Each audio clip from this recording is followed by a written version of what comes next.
नमस्कार, न्यूज 69 में आपका स्वागत है। मैं हूं आपके साथ अंकिता। चलिए बढ़ते हैं खबर की ओर। भर्ती घोटाले को लेकर एनएसयूआई ने भोपाल में किया प्रदर्शन। प्रदर्शनकारियों ने पीसीसी कार्यालय के बाहर की नारेबाजी और छात्रों के भविष्य से खिलवाड़ के लगाए आरोप।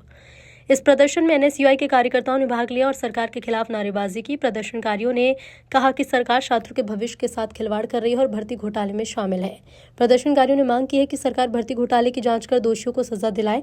उन्होंने ये भी कहा कि सरकार छात्रों के भविष्य को सुरक्षित करने के लिए कदम उठाए। जिस प्रकार से 8 सालों के बाद एमपीएसआई भर्ती का नोटिफिकेशन जारी हुआ है, उस भर्ती परीक्षा को कंडक्ट करवाने के लिए मध्य प्रदेश सरकार का जो एम्प्लॉय सिलेक्शन बोर्ड ESB है, उसने जिस कंपनी को ठेका दिया है एपटेक लिमिटेड, वो इसके पहले भी कई प्रकार की डेटा लीक, पेपर लीक जैसे मामलों में अलग अलग राज्यों में ब्लैकलिस्टेड पहले भी रह चुकी है। और इस प्रकार की ब्लैकलिस्टेड कंपनी को एक तो आप 9 साल के बाद भर्ती लेके आते हैं, उस भर्ती प्रक्रिया को आप इतना जटिल बना देते हैं कि आईपीएस बनना आज की डेट में मध्य प्रदेश में आरक्षक या फिर प्रधान आरक्षक या फिर सब इंस्पेक्टर बनने से उसकी जो प्रक्रिया है कई ज़्यादा आसान है। जिस प्रकार से भर्ती परीक्षा में एक तो 9 सालों के बाद सिर्फ 400-500 पद सरकार लेके आई, जबकि पड़ोसी और सीमांत राज्यों में हर साल 1000-1100 पद कहीं ना कहीं वहाँ की सरकारें लेके आ रही है।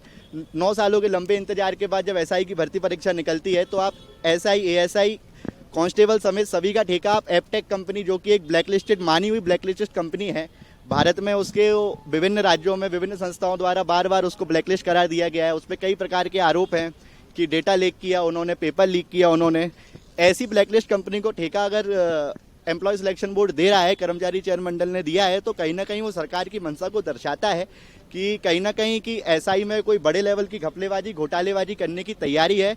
उसी लिए हम आज सांकेतिक तरीके से यहाँ नोट लेके बैठे थे क्योंकि मध्य प्रदेश में चलन है जिस प्रकार से तमाम चाहे एमपी टीईटी हो, इसके पहले पटवारी भर्ती का मैं जिस प्रकार से घोटाला निकल के आया था, तो कहीं ना कहीं पैसे लेके सीटें बिकती हैं। इस प्रकार के तमाम आरोप अब तक लगते रहे हैं। तो हम सांकेतिक तरीके से आज यहाँ पे नोट लेके बैठे थे। अगर एमपीएसआई की प्रक्रिया एपटेक लिमिटेड को देके, ब्लैकलिस्टेड कंपनियों को देके, फर्जी कंपनियों को देके अगर आपको सीटें बेचनी है तो आप निश्चित तौर पे आप सीधे पैसे लें और सीटें बेचें।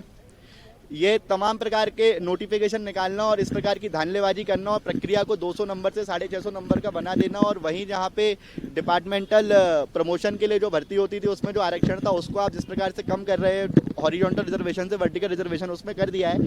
तो कहीं ना कहीं सरकार की सीधी मंशा है। कहीं ना कहीं एसआई भर्ती में इसके पहले तमाम प्रकार की भर्तियाँ आई थी, उसी तरीके से इसमें बड़ी घोटालेबाजी की तैयारी है। इसको लेके आज एनएसयूआई मध्य प्रदेश ने विरोध प्रदर्शन किया है। फिलहाल इस खबर में इतना ही। आप बने रहिए न्यूज 69 के साथ। नमस्कार।